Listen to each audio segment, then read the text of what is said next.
আসসালামু আলাইকুম। সবাইকে প্রীতি ও শুভেচ্ছা জানিয়ে শুরু করছি আপনাদের আইন বিষয়ক অনুষ্ঠান ল অ্যান্ড লিগ্যাল এইড। আপনারা এই অনুষ্ঠানটি দেখছেন পাক্ষিকভাবে এনটিভি ইউরোপ, স্কাই 780, এনটিভি ইউরোপের ফেসবুক পেজ এবং ল অ্যান্ড লিগ্যাল এইডের ফেসবুক পেজ থেকে। সবাইকে আমন্ত্রণ জানাচ্ছি আমাদের আজকের এপিসোড দেখার জন্য। আমাদের সাথে বরাবর মতোই উপস্থিত আছেন দুজন গেস্ট। আমার ডান পাশে বসা আছে আমাদের অত্যন্ত প্রিয় সলিসিটর আবুল বাশার ভাই। আবুল বাশার ভাই, আসসালামু আলাইকুম। আপনাকে অসংখ্য ধন্যবাদ আমাদের অনুষ্ঠানে আসার জন্য। এবং রীতিমতো আমার বাম পাশে আপনাদের নিয়মিত গেস্ট, তিনি উপস্থিত আছেন ইয়াং ব্যারিস্টার আকবর মোহাম্মদ সিদ্দিক।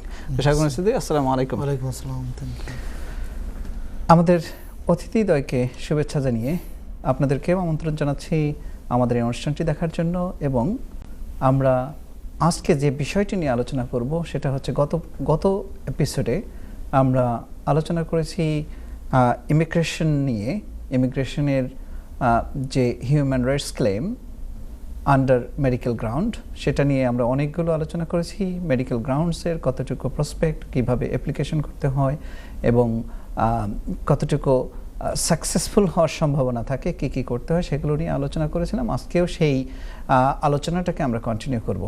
আপনারা স্টুডিওতে যে নাম্বারটি দেওয়া আছে সেখানে যোগাযোগ করতে পারবেন। এছাড়াও একটি টেক্সট ফোন নাম্বার দেওয়া আছে, যে টেক্সট ফোন নাম্বারের মাধ্যমে আমাদেরকে সরাসরি টেক্সট করতে পারবেন।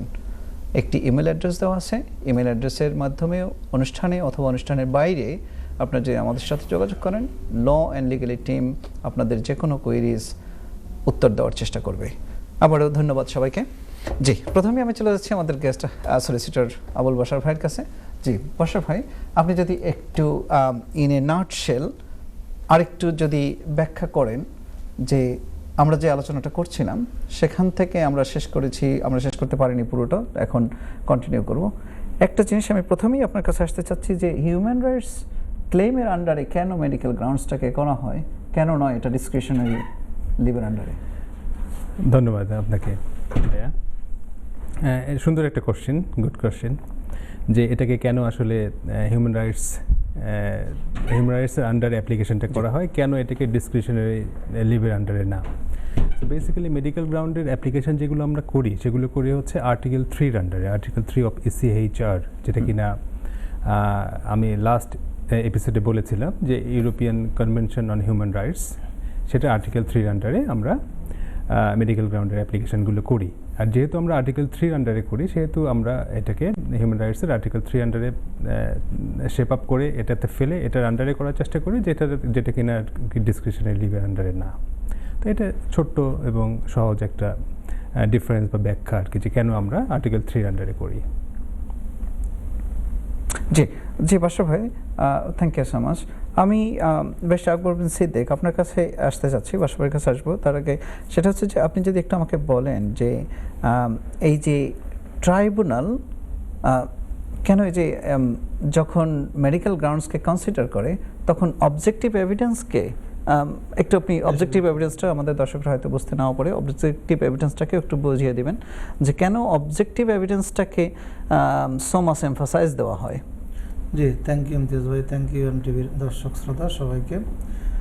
জি ইমতিয়াজ ভাই, বিষয়টা হলো যে আসলে তো মেডিকেল ক্লেম তো অল অ্যাবাউট দ্য আপনার এভিডেন্স বেসড ড্রিভেন, আসলে মূলত evidence, all about the evidence. তো সেটা কোর্টের অবজেক্টিভ যে পারপাসটা থাকে, যে এভিডেন্সটা কীভাবে তারা দেখবেন বা কী থ্রেশহোল্ডে সেটাকে তারা মনে করবেন যে না এটা থ্রেশহোল্ড মিট করে, তো সেটা যখন তারা কোর্ট যখন কনসিডারেশনে নেন মেডিকেল গ্রাউন্ডের ক্লেমগুলো, তারা দেখতে চান যে ক্লেমেন্টের বা অ্যাপ্লিকেন্টের যে ভার্সনটা সেটা আনসাপোর্টেড ভার্সন যেন না হয়, লাইক এজ ওন অ্যাসার্টেশন না হয়, যে নিজের ব্যাখ্যা করলাম যে আমার এই হেলথ কন্ডিশন আছে, এটা আছে, সেটা আছে, বাট সেখানে মূলত দেখতে চায় আর কি ইন্ডিপেন্ডেন্ট প্রফেশনাল এক্সপার্ট রিপোর্ট বা মেডিকেল রিপোর্ট এই ধরনের, যেমন হতে পারে আপনার পাশাপাশি আরও হতে পারে আপনার ডায়ালিসিস রিপোর্ট থাকতে পারে, লং টাইম মেডিকেল কন্ডিশন থাকলে তো নিশ্চয়ই আপনার মেডিকেল হিস্ট্রি আছে, মেডিকেল সামারি আছে, রিপোর্ট আছে, এগুলো হইতে পারে। সো এগুলো দেখার উদ্দেশ্য মূলত এতে করে আন্ডারস্ট্যান্ডিং কোর্ট একটা ডিটারমিনেশনে যায় যে আপনার based on the medical evidence আপনার যে সাফারিংসটা চলতেছে এটা কতটুকু পার্সিয়েবল, এই সাফারিংটা কতটুকু কন্টিনিউশন হবে, এবং এর ফলে আপনার যে একটা আপনি কতটুকু এই যদি রিটার্ন ব্যাক করা লাগে আপনাকে, তাহলে এইটার ইফেক্টটা আপনার উপর রিয়েল রিস্কটা কতটুকু যদি আপনাকে রিটার্ন যাইতে হয়।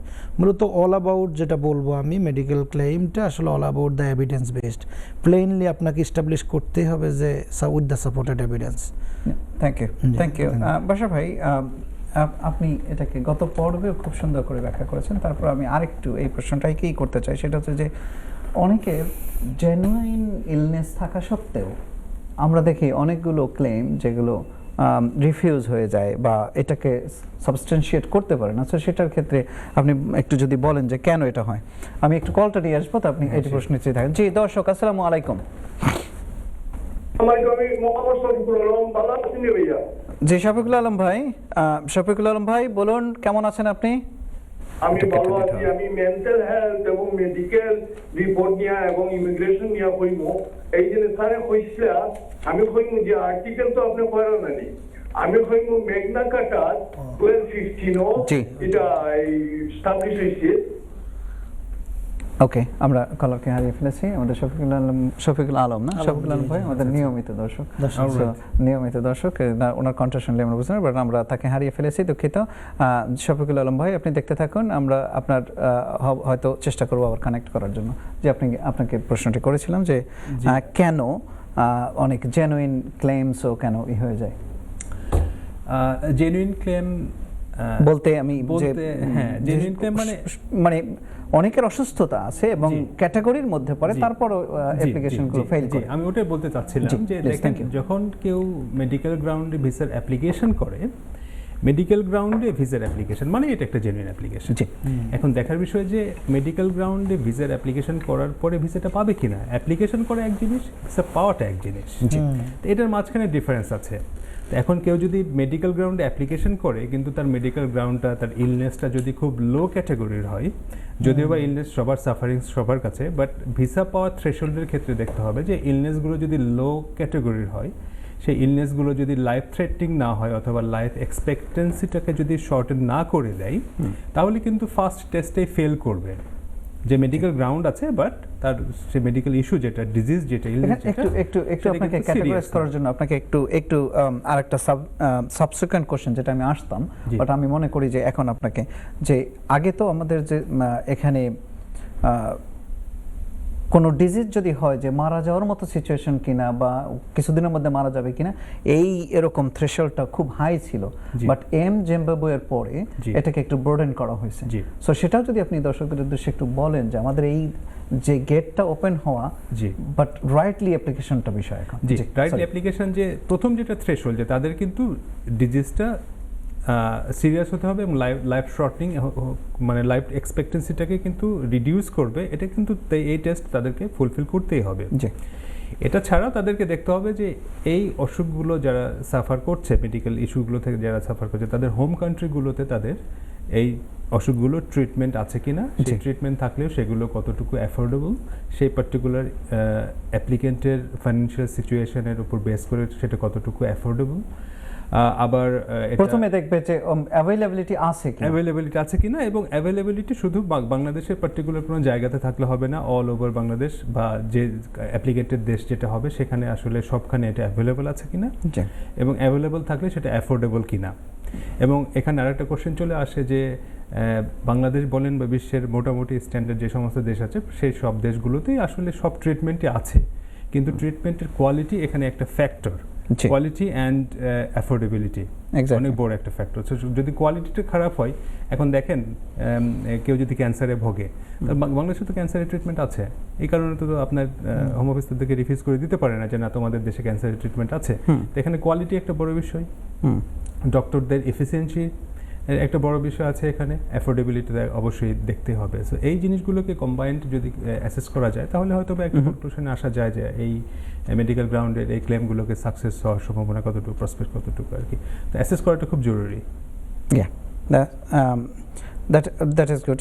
আপনি রাইটলি বলেছেন যে আমাদের যে বিষয়গুলো ক্রোনোলজিক্যাল ওয়েতে আপনারা যারাই মেডিকেল গ্রাউন্ডসে অ্যাপ্লিকেশন করবেন সুপ্রিয় দর্শক, আপনাদেরকে এই বিষয়গুলো আমাদের সলিসিটর আবুল বাশার ভাই যেটা বলেছেন যে প্রত্যেকটা স্টেপ বাই স্টেপ আপনাকে থিঙ্ক করে, ইটস নট অনলি যে আপনি যে কোনোভাবে একটা অ্যাপ্লিকেশন করে দিলেন তাতেই এটা এই উইন্ডোটাকে আপনি ইউজ করতে পারলেন। বাট আমার মনে হয় যে যে কোনো এক্সপার্ট সলিসিটর যারা এগুলো নিয়ে কাজ করে প্রত্যেকটা স্টেপ বাই স্টেপ যখন আপনারা এভিডেন্সগুলো দিয়ে আপনার কেসটাকে স্ট্রং আকারে সাবমিট করবেন তখন there is a huge prospect.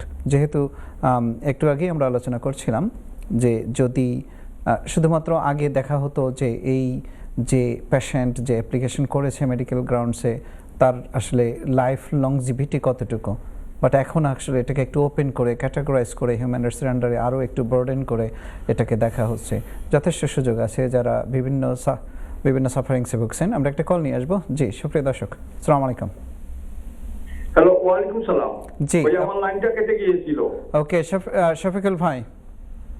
জি, জি। আমি ইমিগ্রেশন মেডিকেল লইয়া কথা কইমু। জি, জি। আমার ইমিগ্রেশন মেডিকেল লইয়া একটা কথা আছে, আমার ওয়াইফ রুমি বেগম নিয়া আমার ডুপ্লিকেট সিগনেচার করছে উসামা বিন লাদেনের ওয়াটারে, আর উসামা বিন লাদেনের ফটোগ্রাফ পাইছে আমার গ্রামকরা।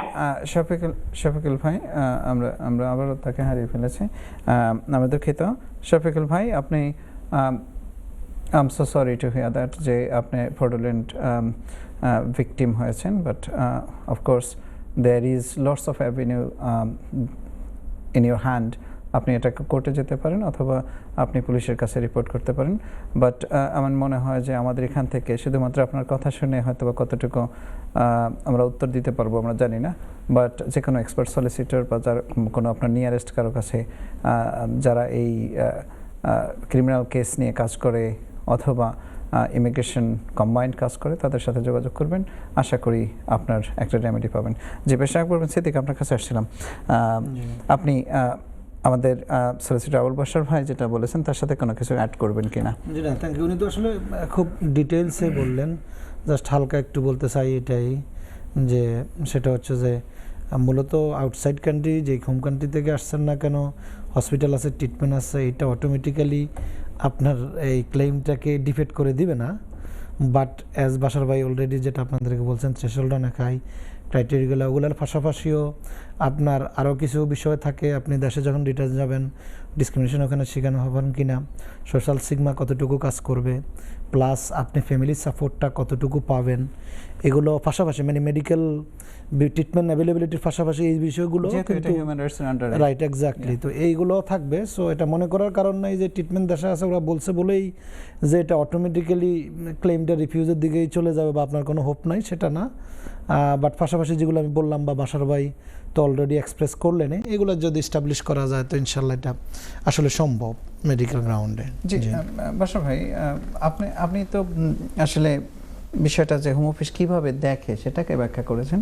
এখন আপনি যদি আমাকে একটু আমরা এরপরে মেন্টাল হেলথের দিকে যাব, যেটা ইনভিজিবল ডিজিজ যেটা সেটা যাব, বাট তার আগে একটু যদি আপনি দর্শকদের উদ্দেশ্যে বলেন যে আসলে হোম অফিস যেভাবে দেখছে সেটাকে আমরা যারা কমিউনিটি এগুলো সাবমিট করবে সেক্ষেত্রে কোন কোন বিষয়গুলোকে আপনি আগের প্রোগ্রামে বলেছিলেন যে এক্সপার্ট রিপোর্ট নেওয়ার একটা বিষয় থাকে, সেটাকে একটু যদি আবার রিক্যাপ করেন। এটা যেহেতু মোস্ট ইম্পর্টেন্ট থিং, আমরা কিছু কিছু জিনিস রিক্যাপ হচ্ছে, উই আর সরি দর্শক, বাট তারপরে চেষ্টা করছি আপনাদের যাতে সহজ হয়।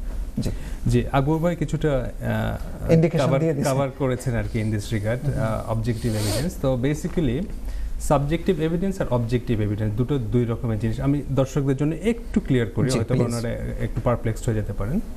সাবজেক্টিভ এভিডেন্স মানে হচ্ছে যে যেই এভিডেন্সগুলো আপনার সঙ্গে ডাইরেক্টলি রিলেটেড। ফর এক্সাম্পল আপনার নিজস্ব টেস্ট, আপনার নিজস্ব কোনো একটা মেডিকেল টেস্ট অথবা blood test, that is a subjective evidence, এটা আপনার সঙ্গে রিলেটেড।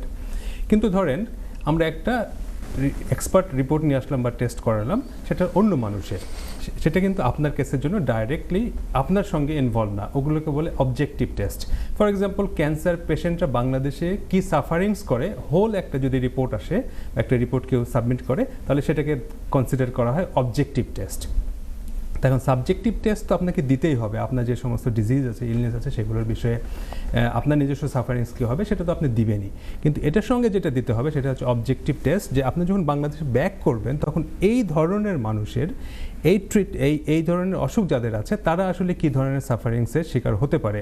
সেটা ওই যে ভাইয়া বললেন যে সোশ্যাল স্টিগমার একটা ব্যাপার থাকতে পারে, সোশ্যাল সাফারিংস থাকতে পারে, আপনার এক্সপার্ট রিপোর্টে অবজেক্টিভ রিপোর্ট যেটা বলা হয় সেখানে ডক্টরের অবজেক্টিভ রিপোর্ট থাকতে পারে, তারা হয়তো এমফাসাইজ করতে পারে যে মেডিকেল সেক্টরের আপনারা কী ধরনের সমস্যার সম্মুখীন হতে পারেন। আবার আপনারা কোনো একজন সোশ্যাল ওয়ার্কারের মাধ্যমে একটা অবজেক্টিভ রিপোর্ট, অবজেক্টিভ এভিডেন্স দিতে পারেন, দ্যাট মিনস এক্সপার্ট রিপোর্ট নিয়ে আসতে পারেন যে আপনার সোশ্যাল কোনো স্টিগমা থাকবে কি না। তার মানে হচ্ছে যে আপনার অবজেক্টিভ যে সমস্ত এভিডেন্স বা এক্সপার্ট রিপোর্ট যেগুলো, সেগুলো কিন্তু আপনার হোল মানে কান্ট্রিতে হোল সিচুয়েশনটা কি এই জিনিসগুলোকে রিফ্লেক্ট করবে। অবজেক্টিভ এভিডেন্স বা এক্সপার্ট রিপোর্ট কিন্তু একাধিক হতে পারে, ডক্টরের কাছ থেকে হতে পারে, সোশ্যাল ওয়ার্কারের কাছ থেকে হতে পারে, বা কোনো একজন ইউনিভার্সিটির টিচারের কাছ থেকে হতে পারে, কান্ট্রি এক্সপার্ট হতে পারে। হ্যাঁ, যেটা আপনি বলেছেন সোশ্যাল ওয়ার্কার তো এই দেশ থেকে, বাট কান্ট্রি এক্সপার্ট এবং মেডিকেল আমার মনে হয় যে এই মেডিকেল গ্রাউন্ডস দুটো দেওয়াটা ওয়াইজ, যদি অ্যাফোর্ডেবল হয়। জি, কান্ট্রি এক্সপার্টটাই অনেক কিছু কভার করে ফেলতে পারে, মানে non medical everything could be included in country expert report. হ্যাঁ, না থ্যাংক ইউ। আমাদের একজন দর্শক একটা টেক্সট করেছে, আমাদের মোহাম্মদ গনি ভাই, থ্যাংক ইউ ফর টেক্সটিং। উনি যে প্রশ্নটি করেছেন যে উনি একটা রাফ আইডিয়া চাচ্ছে যে ফ্যামিলি অফ 4, 2জন অ্যাডাল্ট এবং 2জন চিলড্রেনের ক্ষেত্রে যদি উনি ভিজিট ভিসার অ্যাপ্লিকেশন করতে চায় তাহলে কত টাকা ব্যাংকে দেখাতে হবে। একটা ওয়াইড কোশ্চেন, বাট আমি জানি আপনি শর্ট করে সুন্দর করে বলতে পারবেন। ফার্স্ট অফ অল আপনাদেরকে এই ধারণাটা আমার কাছে, আমি খুব এই কোশ্চেনটা কমন ফেস করি। আচ্ছা, জি, অনেকেই মনে করে যে টাকা দেখানো মানেই হচ্ছে। জি, দর্শকদের উদ্দেশ্যে আমি বলবো যে আপনি তো এদেশে আসবেন একটা পার্টিকুলার টাইমের জন্য, ফর এক্সাম্পল 1 উইক অথবা 1 মান্থ। তো এখন একজন ব্রিটিশ স্ট্যান্ডার্ডে একটা মানুষ যদি দেশের বাহির থেকে, বাংলাদেশ থেকে হোক বা অন্য দেশ থেকে যদি এদেশে কেউ আসে, তাহলে ওই একটা মাস থাকার জন্য তার কত টাকা খরচ হবে সেই টাকাটা ব্যাংকে রাখতে হবে, বা 1 উইক যদি তারা থাকতে চায় তাহলে সেই টাকাটা ব্যাংকে থাকতে হবে। কারণ অ্যাপ্লিকেশনের সময় কিন্তু বলে দিতে হয় যে আপনি কতদিন এদেশে থাকবেন। সো আপনি যদি বলেন যে আমি 1 মাস থাকবো, তাহলে 1 মাসের একটা প্রজেক্টেড খরচ ঠিক করার পর ওই টাকাটা আপনার অ্যাকাউন্টে থাকতে হবে। এটা হলো প্রথম কথা। দ্বিতীয় কথা হলো যে আপনি এই টাকাটা কোথায় থেকে পেলেন, এই টাকাটা আপনি কিভাবে সেভিংস করলেন। ফর এক্সাম্পল আপনার হয়তোবা 4 জনের ফ্যামিলি মেম্বার নিয়ে এদেশে 1 সপ্তাহের জন্য আসবেন, আপনার 10 লাখ টাকা খরচ হবে। তো এখন কোশ্চেন আসে যে আপনি বাংলাদেশে আপনার ফাইন্যান্সিয়াল স্ট্রেংথ কতটুকু যে একটা হলিডেতে যে আপনি 10 লাখ টাকা খরচ করবেন। এটা গেল প্রথম কথা। দ্বিতীয় কথা হলো যে আপনি তো হলিডেতে যাবেন, সো 7 সমুদ্র 13 নদী পার করার পরে আপনি ইউকেতে কেন আসবেন, কেন আপনি ইন্ডিয়াতে যাবেন না, ভুটানে যাবেন না, মালদ্বীপ, নেপালে যাবেন না। এই বিষয়টা আপনাকে কিন্তু জাস্টিফাই করতে হবে যে আমি সেই পরিমাণ ওয়েলথি যে আমার এই সমস্ত দেশে গিয়ে অল্প টাকা খরচ করার চেয়ে বরং একটা ভালো ওয়েস্টার্ন কান্ট্রিতে যে বেশি টাকা খরচ করে হলিডে করে আসার মতন অ্যাবিলিটি আছে। সো টাকাটা শুধু থাকলেই হবে না, টাকাটা খরচ করার যে আসলে আপনার অ্যাবিলিটি আছে এটা আপনার ব্যাকগ্রাউন্ড, ফাইন্যান্সিয়াল ব্যাকগ্রাউন্ড দিয়ে প্রুফ করতে হবে। জি, থ্যাংক ইউ বাশা ভাই। আমি একটু অ্যাড করতে চাই, সেটা হচ্ছে যে বাশা ভাই যেটা বলেছেন, আমার কাছে আমার ব্যক্তিগত এক্সপেরিয়েন্স থেকে বলছি, আমাদের কাছে অনেকে আসেন যে 2 লক্ষ টাকা ব্যাংকে আছে, হঠাৎ করে আমাদের সাথে বা কোনো এক্সপার্ট সলিসিটরের সাথে কথা না বলার আগেই ওখানে গিয়ে 5 লক্ষ টাকা জমা দিয়ে চলে আসেন যে ওকে দ্যাটস ফাইন, আমার হয়তো 5 লক্ষ টাকা খরচ হতে পারে বা 7 লক্ষ টাকা খরচ হতে পারে, আমি একটা ব্যাংকে হ্যান্ডসাম অ্যামাউন্ট দেখালাম। বাট আসলে এটা হচ্ছে আরেকটা বোকামি। কারণ হঠাৎ করে আপনি একটা যে কোনো 1000 পাউন্ডের উপরে বা বাংলাদেশে 50,000 টাকার উপরে যদি আপনি একটা টাকা জমা দেন, ওরা সবসময় খুঁজবে যে এই টাকাটা কোথা থেকে আসলো। ওরা এটাকে নন জেনুইন ভাবে, ওরা এটাকে বিশ্বাস করে না। সেজন্য আপনাদেরকে যেটা করতে হবে, always you try to show them that you got that source of income যদি আপনি না দেখাতে পারেন, হঠাৎ করে আপনি 1 কোটি টাকা দেখালেও সেটাকে তারা বিশ্বাস করবে না। বেশ, একবার এনিথিং টু অ্যাড? না, থ্যাংক ইউ। আপনারা তো আসলে দুজনেই যথেষ্ট অ্যাড্রেস করছেন বিষয়গুলো। না, থ্যাংক ইউ। না, থ্যাংক ইউ। আমি বাশা ভাই আসতে চাচ্ছিলাম এই প্রশ্নের আগে যে আমরা একটু আগে কথা বলছিলাম যে cancer, disability, other disease, but কিছু কিছু রোগ আছে যেটা সাইকোলজিক্যাল ডিস্টারবেন্স অথবা মেন্টাল হেলথ ইস্যুস যখন থাকে, সেগুলোর ক্ষেত্রে অফকোর্স অনেকেই এই জিনিসটা তো বুঝতেও পারে না। জি, আর্লি স্টেজে, তখন সেক্ষেত্রে আপনার কি পরামর্শ থাকবে? যদি একটা কলের শব্দ পাচ্ছি, একটা কল নিয়ে আসি। জি, হ্যালো, আসসালামু আলাইকুম। জি, ওয়ালাইকুম আসসালাম। বোন, আপনার নামটা বলে প্রশ্নটি করুন। আমার নাম বেগম। আমি এখন কথা জানতে চাইলাম, আমার এখন কুটুম 3 বছর ডিগ্রি লাগি পড়া স্টুডেন্ট, তাই 1 বছর লাগি লইতে পারবা। বোন, আপনার সাউন্ডটা একটু কম আসছে, একটু যদি লাউডলি বলেন।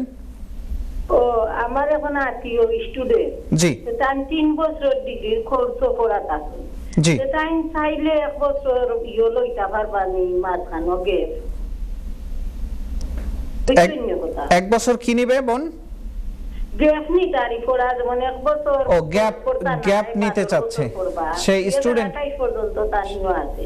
জি, সে স্টুডেন্ট ভিসায় আছে। 1 বছর লাগি গ্যাপ লইতা পারবা নি, তান ইউনিভার্সিটি 1 বছর তাই কোন দিব আর ওগুলো হারে দিছে।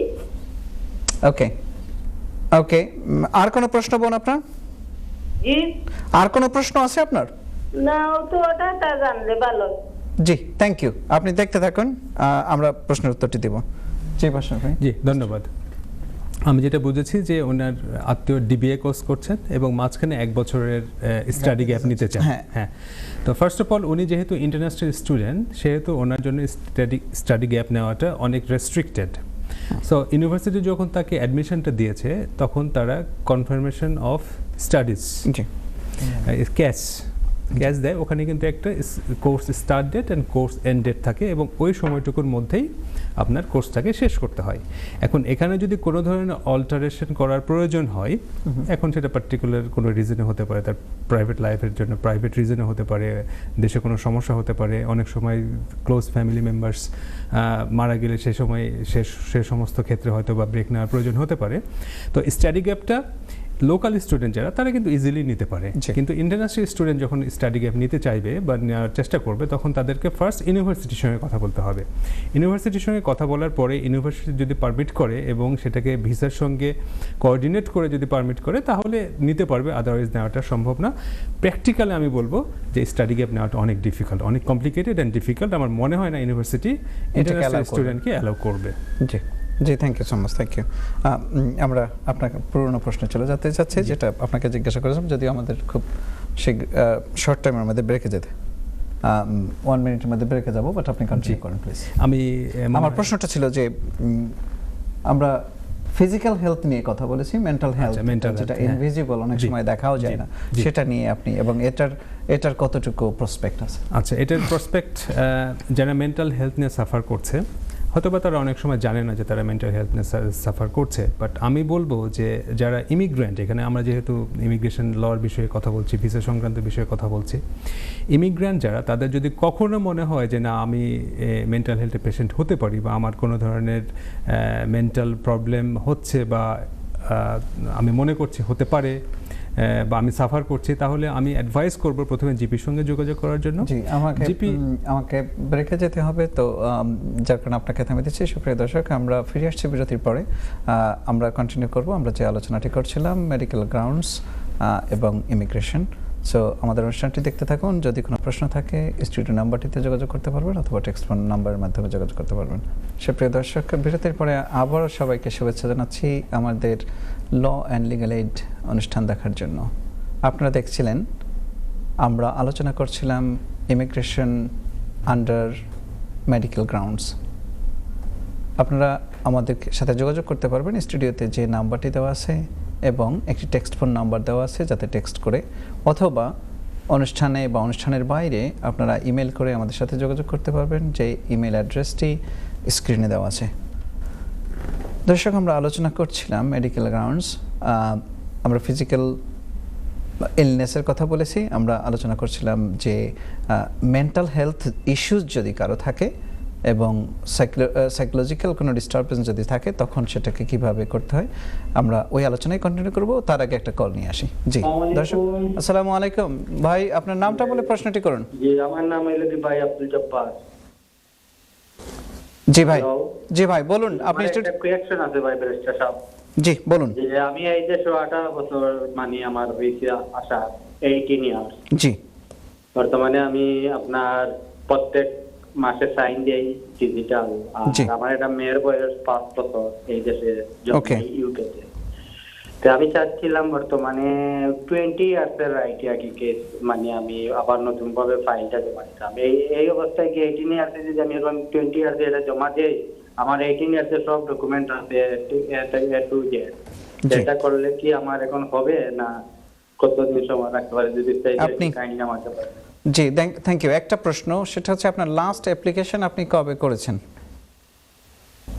লাস্ট অ্যাপ্লিকেশন আমার একটা ফার্দার সাবমিশন ছিল, এটা 3 মাস আগে এটা রিসিভ করছে। 3 মাস আগে রিফিউজ হয়েছে না? জি জি। ওকে, সরি টু হিয়ার দ্যাট। ওকে, ঠিক আছে, আপনি দেখতে থাকুন, আমরা প্রশ্নের উত্তর দেব। 3 মাসের আগে উনি কি কেটে দিয়েছেন? হ্যালো, জি, কি অ্যাপ্লিকেশন কি না, ওনার ফার্দার সাবমিশন ছিল, হ্যাঁ, তো এখন সেটা করেছে। এখন 18 বছর হয়েছে। আচ্ছা, ফার্স্ট এই জায়গাটা আমার খুব জি। বাচ্চা আমি আছে খুব 5 বছরের ফিল মতো। করি যে 5 বছরের বাচ্চা আছে, বাট তারপর আপনি সুন্দর করে বলবেন, আমি জানি। আগের অ্যাপ্লিকেশনগুলো আসলে কবে No. কখন কিভাবে করা হয়েছে এটা খুব ক্রুশাল একটা বিষয়। তার কারণটা হচ্ছে আপনারা জানেন যে হিউম্যান রাইটস অ্যাপ্লিকেশন, আমি ধরে নিচ্ছি যেটা হিউম্যান রাইটস অ্যাপ্লিকেশন ছিল, হিউম্যান রাইটস অ্যাপ্লিকেশন করলে কিন্তু আপনার অ্যাপ্লিকেশন রিফিউজাল, সার্টিফিকেশন, এই বিষয়গুলো খুব ক্রুশাল। যে আপনি যে অ্যাপ্লিকেশনগুলো আগে করেছিলেন সেই মোস্ট রিসেন্ট অ্যাপ্লিকেশনের কি সার্টিফিকেশন করা ছিল কিনা সেকশন 94 আন্ডারে। তো সার্টিফিকেশন যদি থাকে তাহলে আপনাকে আবারও আমরা কল নিয়ে আসবো একটা। আপনি সরি, জি, আসসালামু আলাইকুম। হ্যালো, আসসালামু আলাইকুম। জি, আপনার নাম বলে প্রশ্নটি করুন। আমার নাম হলো আব্দুল, অলগেট থেকে। Sorry, your line is very low. Aldgate Abdul. Hello, hello, আসসালামু আলাইকুম। জি, একটু জোরে বলেন। না, জানতে চাই যে অ্যাসাইলাম সিকার ফ্যামিলি রিভিউটা ওপেন হয়েছে না? ফ্যামিলি রিভিউ অ্যাসাইলাম সিকার এটা ওপেন হয়েছে না? হ্যালো, হ্যালো, আসসালামু আলাইকুম। উন্দানি জি, আমি শুনতে পাচ্ছি, বাট আপনাকে একটু ভলিউম আপ করতে হবে, জোরে বলুন। অ্যাসাইলাম সিকার ফ্যামিলি এটা ওপেন হয়েছে, ফ্যামিলি রিভিউ যেটা এটা ওপেন হয়েছে না? ওকে, আপনি ফ্যামিলি রিউনিয়ন, অ্যাসাইলাম সিকার এটা ওপেন হয়েছে না? ওকে, আগের দর্শকে উনি করেছে যে উনি ফ্যামিলি রিউনিয়নের ক্ষেত্রে। ও আচ্ছা আচ্ছা আচ্ছা, সরি। ওকে, আপনি দেখতে থাকুন, আপনার উত্তরটি দিচ্ছি। ওকে, হ্যাঁ, তো এখন সার্টিফিকেশনের বিষয়টা খুবই ক্রুশাল। যে সার্টিফিকেশনের মানে হচ্ছে যে আপনি একটা হিউম্যান রাইটস ক্লেম করলেন, সেই পার্টিকুলার টাইমে যদি আপনার হিউম্যান রাইটস ক্লেমটাকে রিফিউজ করে যায়, হিউম্যান রাইটস ক্লেমটাকে ক্লিয়ারলি আনফাউন্ডেড করে দেয়, তাহলে কিন্তু আপনার ফার্দার সাবমিশন বলেন বা আবার একটা ক্লেম করতে যান, তখন আপনার সিগনিফিকেন্ট চেঞ্জ না আসলে কিন্তু আপনার ক্লেমগুলোকে হোম অফিস আবার কনসিডার করবে না। এখন যেটা আপনার বেসিক কোশ্চেন যে আপনার 18 বছর হয়ে গেছে, আপনি এখন কি অ্যাপ্লিকেশন করবেন কি না 20 বছর হওয়ার আগেই। সো এই অ্যাপ্লিকেশনগুলো যেমন হিউম্যান রাইটস অ্যাপ্লিকেশন, তেমনি এই অ্যাপ্লিকেশনগুলোকে ডিসক্রিশনারি লিভও বলা যায়। তো 20 বছরের আগে যে অ্যাপ্লিকেশন করা যাবে না বিষয়টা সেরকম না। আপনার ওভারঅল সার্কামস্ট্যান্স যদি মনে হয় যে না আপনার লাস্ট অ্যাপ্লিকেশন থেকে বর্তমানে সিচুয়েশনটা সিগনিফিকেন্টলি চেঞ্জ হয়ে গেছে, আপনার বাচ্চার স্ট্যাটাস আমি ঠিক জানি না, হয়তো বা তারও কোনো লিগাল স্ট্যাটাস এখানে নাই, সিগনিফিকেন্টলি যদি চেঞ্জ না হয়ে থাকে তাহলে আমি বলবো যে আপনি 20 বছর পর্যন্ত ওয়েট করে থাকেন। আর যেহেতু আপনি এদেশে 18 বছর আছেন, আমার মনে হয় আপনি সেভারাল টাইম অ্যাপ্লিকেশন অলরেডি করে ফেলেছেন।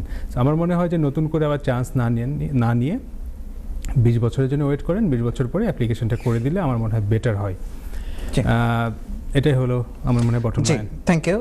তারপর বলবো, আমাদের এই অনুষ্ঠান থেকে আপনারা যে অ্যাডভাইসগুলো নিচ্ছেন, যে আমরা লিমিটেড ইনফরমেশনের বেসিসে আমরা অনেক কথা বলে থাকি, যেগুলো আপনাদের ক্ষেত্রে হয়তো বা 100% আপনারা উপকৃত না হতে পারেন, এটা একটা বেসিক আইডিয়া পাওয়ার জন্য। বাট আমরা সাজেস্ট করব আপনাদেরকে যে আপনারা যে কোনো অ্যাপ্লিকেশন করার আগে বা এইরকম একটা এগুলো আপনার লাইফের জন্য অনেক ইম্পর্টেন্ট, ইমিগ্রেশন ইস্যুস, এই দেশের লিগ্যাল স্ট্যাটাসের বিষয়, সেই জায়গা থেকে আপনারা যে কোনো সলিসিটরের সাথে কথা বলে তারপরে সিদ্ধান্ত নেবেন যে একটা অ্যাপ্লিকেশন কত আর্লি করবেন কি করবেন না। আমি আশা করি আপনি বুঝেছেন। যে বেস্টার আকবর সিদ্দিক, আপনি যদি কোনো কিছু অ্যাড করেন এটার সাথে। Thank you. জি, আবার আমরা আমাদের আলোচনায় যে জি, মেন্টাল হেলথ। জি, প্লিজ। মেন্টাল হেলথের একজনের প্রশ্ন ছিল কিন্তু রিইউনিয়নের না, ওইটা এই ভদ্রলোক একই। জি। তো মেন্টাল হেলথের বিষয়ে যেটা আমি বলবো যে যেটা বলছিলাম যে আসলে যেহেতু ভিসার বিষয়ে কথা আসছে সেহেতু ইমিগ্রেন্ট অবশ্যই সে। তো আমার মনে হয় যদি কারো মনে একটু ডাউট থাকে যে তাদের মেন্টাল হেলথের প্রবলেম আছে, সেটা যেমনই হোক না কেন, ফার্স্ট পয়েন্ট হচ্ছে যে জিপির সঙ্গে যোগাযোগ করা, কথা বলা, জিপি অ্যাসেস করবে, অ্যাসেস করার পরে ফার্দার ট্রিটমেন্ট দিবে এবং তখন মনে হয় জিপিও তার সঙ্গে ডিসকাস করবে যে তুমি আসলে কী ধরনের প্রবলেম ফেস করছো, তো তখন কেন ফেস করছো। তখন আপনার যদি মনে হয় যে এটা সিরিয়াস নেচারের, তাহলে আপনি একজন সলিসিটরের সঙ্গে কথা বলে আপনি অ্যাসেস করতে পারেন যে আসলে ওই পার্টিকুলার মেন্টাল হেলথের উপর বেস করে আপনি অ্যাপ্লিকেশন করতে পারবেন কি পারবেন না। মেন্টাল হেলথেও কিন্তু আপনার মেডিকেল গ্রাউন্ডে ভিসার অ্যাপ্লিকেশন করা যেতে পারে এবং ভিসাও হতে পারে, বাট এগেন দেখতে হবে যে ওই মেন্টাল হেলথটা কতটুকু সিরিয়াস। জি, এখানে আরেকটু বলবেন যদি আমি ওসব একটু বেশ আকবর সিদ্দিক আপনার কাছে যেতে চাচ্ছি যে এই যে আমরা মেডিকেল গ্রাউন্ডসের কথা বলছি, এক্ষেত্রে যদি অ্যাডাল্ট কারো মেডিকেল প্রবলেম থাকে আর যদি কোনো চাইল্ডের থাকে, তো এখানে কোনো ডিফারেন্সিয়েট আছে কিনা বা এক্ষেত্রে কোনো পার্থক্য করে কিনা হোম অফিস? ওয়েল, কিছুটা হলেও তো সবসময়, কারণ যখনই আপনার চিলড্রেন থাকে, বেস্ট ইন্টারেস্ট অফ চিলড্রেন তো ইমিগ্রেশন। যদি ইটসেলফ কোনো বাচ্চার মেডিকেল ইস্যু নিয়েই যদি আমরা কথা বলি, সেটা নিয়ে যদি আপনি একটু এলাবোরেটলি বলেন। রাইট, ডিপেন্ড করে আর কি, সে তার হেলথ ইস্যুসটা কি সেটা যেটা বললেন। তো চিলড্রেন যেহেতু, তার মানে তো তার ফ্যামিলির সাপোর্ট থাকার সম্ভাবনা বেশি, তো সেটা কতটুকু ইফেক্টিভ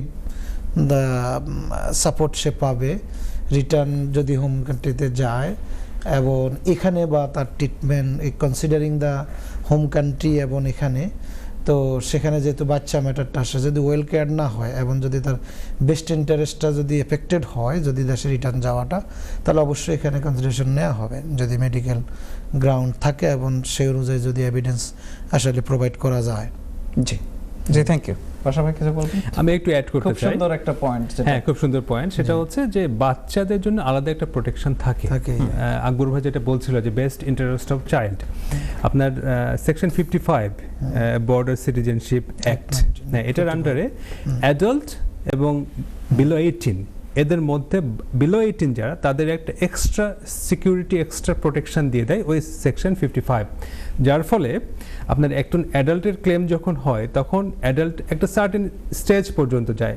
লেটস ফর এক্সাম্পল, একজন অ্যাডাল্ট যদি অ্যাপ্লিকেশন করে তাহলে সে 10 স্টেপ পর্যন্ত যেতে পারবে, 10 স্টেপের প্রোটেকশন পাবে। কিন্তু যখন একটা বাচ্চা অ্যাপ্লিকেশন করে তখন ওই সেকশন 55-এর আন্ডারে সে লেটসে 15 স্টেপ আর 12 স্টেপ পর্যন্ত প্রোটেকশনটা পেয়ে যায়। সে কারণে বাচ্চার যে কোনো অ্যাপ্লিকেশনে হোম অফিস ওই সেকশন 55-এর আন্ডারে আলাদা একটা প্রোটেকশনের চিন্তাভাবনা করে বা দেখে যে ওটার জন্য ওই বাচ্চাটার এগেনস্টে যদি কোনো হার্শ ডিসিশন নেওয়া হয়, যে রিফিউজাল নেওয়া হয়, তাহলে সেকশন 55-এর আন্ডারে যে একটা এক্সট্রা প্রোটেকশন দেওয়া আছে সেটা ব্রিচ হয় কিনা। তো ডিফারেন্সটা আসলে এটাই, সেকশন 55। এখন এই জায়গাটায় আমি আরেকটু আপনার কাছ থেকে বুঝে নিতে চাচ্ছি দর্শকদের স্বার্থে। সেটা হচ্ছে যে আমরা অনেক সময়, এখন আপনি আমাকে একটা যদি সোশ্যাল পার্সপেক্টিভ থেকে যদি একটু বলেন, সেটা হচ্ছে যে আমাদের দেশে তো অনেক বড় অসুখ না, যেহেতু ট্রিটমেন্ট অ্যাভেলেবিলিটি নাই, অনেকেই তো ফাইন্যান্সিয়াল ক্রাইসিসে থাকে। মানে আপনি কি বাংলাদেশের কথা বলছেন? বাংলাদেশের কথা বলছি, বাট এইখানে তো আপনার অপরচুনিটি বেশি। তো সেই জায়গা থেকে একটা, সে ফর এক্সাম্পল, যদি কারো অটিস্টিক প্রবলেম থাকে বা মাইনর ইস্যুস থাকে, যেমন তাদের স্পিচ ডিলে বলেন বা অনেক সময় ছোটোখাটো সমস্যা থাকে, বা এই যে মাইনর ইস্যুসগুলোকে কিভাবে আপনি চাইল্ডের ক্ষেত্রে এমফাসাইজ করে হোম অফিসকে কনভিন্স করতে পারবেন যে না, এই বাচ্চাটা, অটিস্টিক একটা বাচ্চাকে আপনি দেশে নিয়ে গিয়ে ওয়েল কেয়ার্ড না হতে পারে বা সোশ্যালি একটা ডিপ্রাইভড হতে পারে, সেই জায়গা থেকে কিভাবে করে এটাকে সুন্দর করে একটা অ্যাপ্লিকেশন সাবমিট করা যায়? এখন কোনো বাচ্চার যদি অটিস্টিক হয় তাহলে কিন্তু এটা অনেক বড় একটা, এটা কিন্তু কমন, হ্যাঁ কমন, বাট এটা অনেক বড় একটা প্রবলেম। অটিস্টিক যখন একটা বাচ্চা হবে তখন কিন্তু আপনি চিন্তা করে দেখেন যে এদেশে যতটা সাপোর্ট থাকে একজন অটিস্টিক বাচ্চাটাকে ভালো করার জন্য বা তার লাইফস্টাইলটাকে বেটার করার জন্য, তাকে অটিজম থেকে বের করে নিয়ে আসার জন্য যে সমস্ত ট্রিটমেন্ট ফ্যাসিলিটিস থাকে, এগুলো কিন্তু বাংলাদেশে প্র্যাকটিক্যালি বলা যায় নাই বললেই চলে, প্রথম কথা। দ্বিতীয় কথা হচ্ছে যে বাংলাদেশে কিন্তু সেই এক্সপার্টিসও নাই। আমি রিসেন্টলি অনেকগুলো কেস করে যেগুলো দেখছি যে বাংলাদেশে প্র্যাকটিক্যালি এই বাচ্চাগুলোকে ডিল করার জন্য, ট্রিটমেন্ট দেওয়ার জন্য প্রপার কোনো সেট আপ নাই, প্রপার কোনো ডক্টর নাই এবং প্রপার কোনো কেয়ারের ব্যবস্থা নাই। সো অটিস্টিক বাচ্চারা খুব বড় ধরনের একটা প্রবলেমে পড়ে যদি বাংলাদেশে চলে যায়। এটার সঙ্গে চলে আসে যে কেয়ারটা কম্পারেটিভলি বাংলাদেশে নাই বললেই চলে, প্রপার কেয়ার। কারণ আপনারা দেখেন আমরা আমাদের এদেশে আসার পরে দেখি যে আমাদের এদেশের অটিস্টিক বাচ্চাদেরকে গভর্নমেন্ট কতভাবে আসলে ভালো করার চেষ্টা করে এবং Exactly. কেয়ার করে, যেটা এবং বাংলাদেশে নাই বললেই চলে। তাদের যে স্পেশাল এখন যে জি কেয়ারটা হয়, জি এক্স্যাক্টলি। তো এখন সেই অটিজমের মধ্যে অনেক কিছুই পড়ে যায়। মাইনর যেটা হয় স্পিচ ডিলে, যেটা আর কি এটাকে আমরা মাইনর হিসেবে বলতে পারি, যে না স্পিচ ডিলে হচ্ছে, একসময় হয়তো ভালো হয়ে যেতে পারে, বাট স্টিল এটা একটা অটিজম এবং এটার সাপোর্ট বাংলাদেশে নাই বললেই চলে। এখন অটিজমের সঙ্গে বা স্পিচ ডিলে বা মাইনর যে সমস্ত মেন্টাল হেলথের বিষয়গুলো আছে, বাংলাদেশে সোশ্যাল স্টিগমা, মিসইউজ, অ্যাবিউজের জন্য দেখা যায় যে অনেক সময় খারাপ হয়ে যায়। তো এখন মেডিকেল গ্রাউন্ডে যখন অ্যাপ্লিকেশন করা হবে, আকবর ভাই শুরুকে বলছিলেন যে শুধু অসুখ না, অসুখের কারণে যদি আপনি বাংলাদেশের সোশ্যাল স্টিগমাটাইজড হওয়ার সম্ভাবনা থাকে, যে আপনার কোনো একজন অটিজম বাচ্চাকে তার ফ্যামিলিকে হয়তো বা কেউ বুলি করছে, মুখে ভার্বালি বুলি করছে, যে এই অনেক সময় যেটা বাংলাদেশে কমন প্র্যাকটিস, এই বোকা, এই কানা, এই ল্যাংড়া, এই ধরনের কথাবার্তা, এগুলো হচ্ছে বুলি। তখন এরকম ভার্বালি অ্যাবিউজ করার কারণে যদি অটিস্টিক বাচ্চা যদি স্টিগমাটাইজড হয়, মেন্টালি যদি আরও সাপ্রেসড হয়ে যায়, তাহলে এই জিনিসটাও কিন্তু আপনার মেডিকেল গ্রাউন্ডের অ্যাপ্লিকেশনের ক্ষেত্রে খুব বড় পার্থক্য ক্রিয়েট করতে পারে। এটা অনেক সাপোর্টে কাজ করতে পারে যদি প্রপারলি এটাকে পোর্ট্রেট করা যায়, যে এই মানুষটা শুধু ট্রিটমেন্টের বিষয় না, ট্রিটমেন্টের ল্যাকিংস না, তার প্রবলেম না, বাট সোশ্যালি সে বাংলাদেশে যে বুলিড হবে, স্টিগমাটাইজড হবে, তাহলে কিন্তু সাকসেস হওয়ার সম্ভাবনা থাকে। সো ইন এ নাটশেল এবং ইন টোটালিটি আমি বলবো যেটা, সেটা হচ্ছে যে যদি কোনো বাচ্চা অটিস্টিক হয় এবং বাচ্চা যদি মেন্টাল হেলথ বা অটিজমের কোনো সমস্যা থাকে, তাহলে এটা অবশ্যই একটি স্ট্রং অ্যাপ্লিকেশন হবে, অবশ্যই স্ট্রং অ্যাপ্লিকেশন হবে।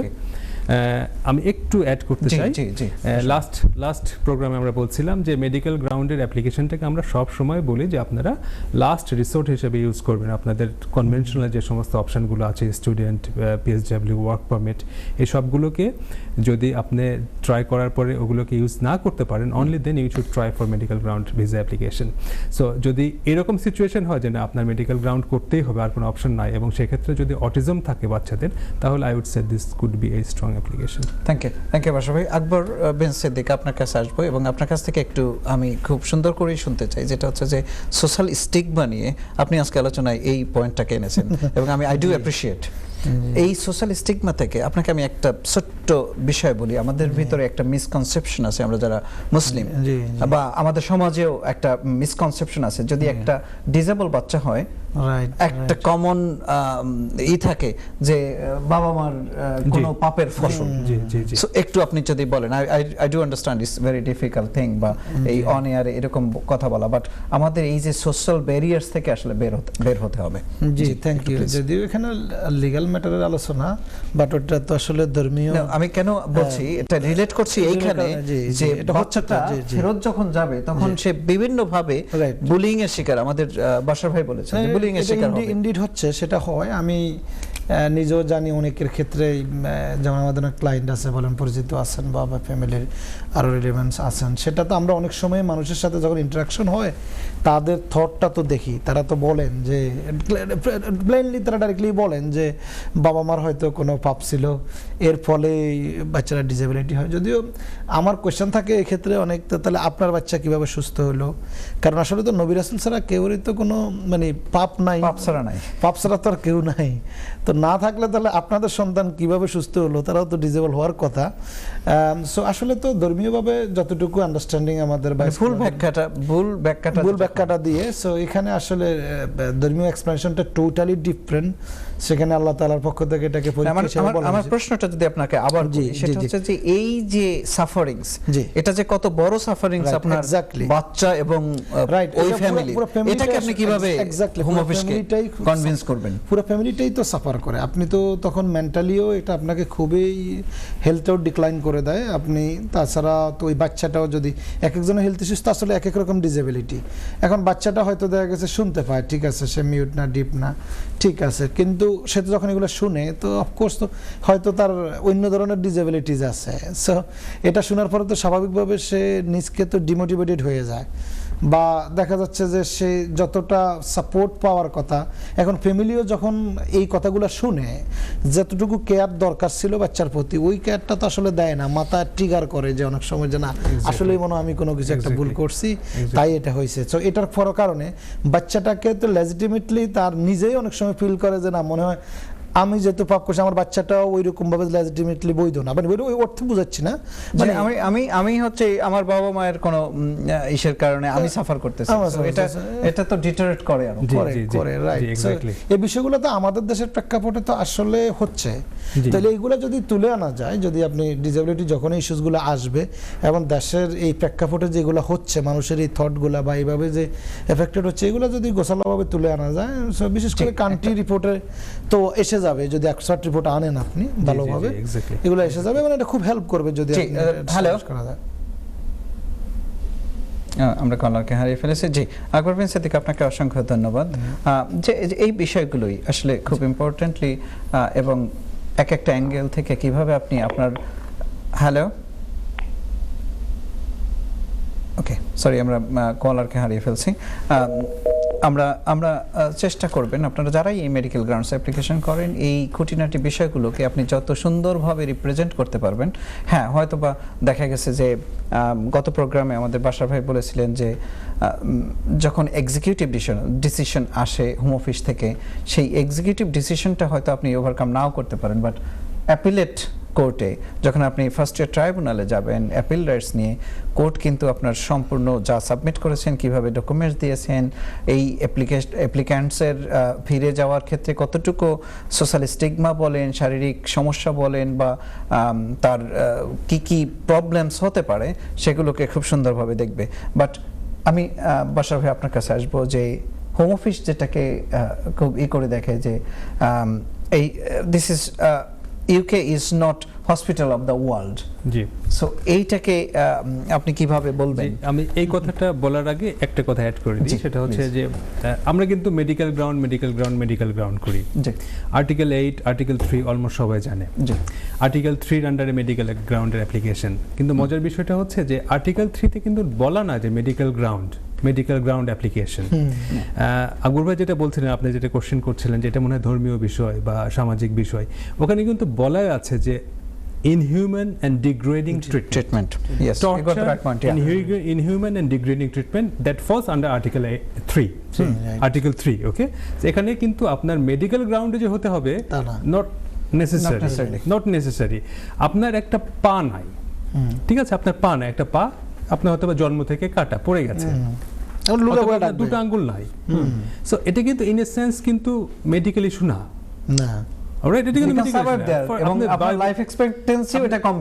আপনি যখন জন্মগ্রহণ করেছেন তখন হয়তো আপনার চারটা আঙ্গুল একসঙ্গে লাগানো অথবা দুটো আঙ্গুল নাই, ঠিক আছে, এটা কিন্তু মেডিকেল কোনো ইস্যু না, বাট আপনি কিন্তু ইনহিউম্যান এন্ড ডিগ্রেডিং ট্রিটমেন্টের শিকার হতে পারেন। সো এটা কিন্তু তখন পড়ে যাবে আপনার মেডিকেল গ্রাউন্ডে বা আর্টিকেল 3 আন্ডারে। সো এই কারণে ধর্মীয় বিষয় বলেন সামাজিক বিষয় বলেন আর্টিকেল 3 তে কিন্তু ওই বিষয়টাই কভার করা আছে যে কেউ যেন ইনহিউম্যান ডিগ্রেডিং ও টর্চার শিকার না হয়। আচ্ছা, এটা গেল হচ্ছে আপনার যেটা বলতে চাচ্ছিলাম। আর এটার সঙ্গে আপনি আমাকে একটা কোশ্চেন করেছিলেন, আমি আপনাকে কোশ্চেন করেছিলাম যে UK home office. UK home office এখন আমরা আমাদের প্র্যাকটিক্যাল লাইফে আমরা যখন প্র্যাকটিস করি তখন একটা রিফিউজাল লেটার যখন আমরা দেখি, আপনি যদি রিফিউজাল লেটারটা পড়েন এবং এটাকে যদি আপনি লিটারালি নেন তাহলে আপনার সব কনফিডেন্স জিরো হয়ে যাবে। আপনার তৎক্ষণাৎ মনে হবে যে হোম অফিস যা বলেছে সব কিছু right, everything is right, but আমরা কিন্তু অহরহ এগুলোকে চ্যালেঞ্জ করে উইন করে আসি। তার মানে হোম অফিস বলবে এটা দাতব্যশালা নয়, হসপিটাল না, ঠিক আছে, এটা আমাদের ফ্রি ট্রিটমেন্টের দেশ না, এটা না সেটা না, অনেক কিছু বলতে পারে। এগুলো কিন্তু অনেক রিজনেবল কথা। That is their duty. Yes, that is their duty. এবং আপনি কিন্তু রিফিউজাল লেটার পড়লে কনভিন্সড হবেন না আমার তো ভিসা পাওয়ার কথা না, কারণ তারা যেটা বলছে সব ঠিক বলছে, বাট আইন এভাবে চলে না। আইন এভাবে চলে না এই কারণে, সেটা হচ্ছে যে এ দেশটা আইনের দেশ। এই দেশটা যখনই ওই যে আপনার ECHR এ সাইন করে দিয়েছে, European convention on human rights, ওই যে সমস্ত কথাগুলো আমরা বলছি আর্টিকেল 3 আর্টিকেল 8 আর্টিকেল 6 ব্লা ব্লা ব্লা, অনেকগুলো আর্টিকেল আছে ওখানে, যখনই তারা এই ট্রিটিতে সাইন করে দিয়েছে তখন এটা তাদের জন্য ম্যান্ডেটরি হয়ে গেছে। তারা এই ট্রিটির আন্ডারে যে সমস্ত ডিউটি ইম্পোজ করে স্টেটের উপর, গভর্নমেন্টের উপর, তারা সেগুলোকে মেনটেন করবে। আর এটার আন্ডারে যখন কেউ ইনহিউম্যান ডিগ্রেডিং ট্রিটমেন্টের শিকার হয় তখন কিন্তু আর্টিকেল 3 আন্ডারে তার রাইটটা এখানে স্ট্যাবলিশড হয়ে যায়। এখন এটা এদের পছন্দ হোক না হোক, তারা এটাকে হসপিটাল মনে করুক না করুক, ওই ট্রিটির আন্ডারে, ওই আর্টিকেল 3 আন্ডারে ওই মানুষটাকে ওই সমস্ত ইনহিউম্যান ডিগ্রেডিং ট্রিটমেন্ট থেকে যেন সে ফ্রি থাকতে পারে, তাদের হোম কান্ট্রিগুলোতে সে গেলে সে ইনহিউম্যান ডিগ্রেডিং ট্রিটমেন্টের শিকার হতে পারে, এই শিকারটা যেন না হয়, তার প্রোটেকশন দেওয়ার জন্য তাকে যত রকমের ব্যবস্থা নিতে হবে। সেই ক্ষেত্রে তাকে বাড়ি দিতে হলে বাড়ি দিতে হবে, হসপিটালে ট্রিটমেন্ট দিতে হসপিটালে ট্রিটমেন্ট দিতে হবে, যা করতে হয় এটা এই দেশের গভর্নমেন্টের দায়িত্ব হয়ে যায়। সেই কারণে আপনারা দেখেন যে অনেক সময় কিন্তু, অনেক সময় না, সব সময় প্রায় অ্যাসাইলাম সিকাররা এদেশে যখন আসে তখন কিন্তু সেম এইভাবে ওই যে রিফিউজি কনভেনশনের আন্ডারে তারা প্রোটেকশন পায় এবং তারা কিন্তু এদেশের কাছ থেকে সব ধরনের সুযোগ সুবিধা পেয়ে থাকে। তার মানে হচ্ছে যে যখনই ইউকে ওই সমস্ত ট্রিটিতে সিগনেচার করে দিয়েছে, ওই ট্রিটির আন্ডারে যে সমস্ত রাইট ইন্ডিভিজুয়াল মানুষের জন্য অ্যাপ্লিকেবল হয়, থাকে বা থাকবে, সেগুলোকে তাদেরকে মেনটেন করতেই হবে, পছন্দ হোক বা না হোক। এক্স্যাক্টলি থ্যাংক ইউ ভাষা, আপনি সুন্দর করে বলেছেন। That was very important. Akbar Bin Siddique, if you want to add something. জি, কোর্ট একটু হালকা একটু অ্যাড করি, সেটা হচ্ছে যে we are at the end of the okay, so program. Court দেখতে চায় যখন একটা রিপোর্ট বা এভিডেন্স দিবেন সেটার রিজনিং আছে কিনা, ডিটেলস আছে কিনা, এভিডেন্স বেস আছে কিনা। সো একটু মেক শিওর যখন অ্যাপ্লিকেশন করবেন অল এভিডেন্স গেট টুগেদার করেই, চিন্তা ভাবনা করেই করবেন, এটাই অ্যাডভাইস রইল। আর থ্যাংক ইউ ইমতিয়াজ ভাই। জি ভাষা ভাই, বিদায় নিয়ে নেন। ও আচ্ছা, বিদায় নেওয়ার আগে আমি বলবো যে দেখেন, অ্যাপ্লিকেশন করা খুবই ইজি। অনেকেই আপনাদেরকে অ্যাডভাইস দিতে পারে, ও দ্যাটস ফাইন, তোমার এই মেডিকেল রিভিউ আছে, এই সমস্যা আছে, ওই সমস্যা আছে, অ্যাপ্লিকেশন করে দাও। অ্যাপ্লিকেশন করা সবচেয়ে কমন কথা শুনি যে এটা তো online application, I can do it. G, so application করা আর সাকসেস হওয়ার মধ্যে অনেক ডিফারেন্স। আপনি একবার অ্যাপ্লিকেশন করে, এদেশের আইন এখন এত কঠিন হয়ে গেছে, আপনি একবার অ্যাপ্লিকেশন করে যদি রিফিউজড হয়ে যায়, then you'll be in big trouble. So therefore আপনি অ্যাপ্লিকেশন করার আগে প্লিজ একজন সলিসিটরের সঙ্গে, নো এজেন্ট, নো বড় ভাই, no student, no non practising barrister, no legal student, কারো কথা শোনা যাবে না।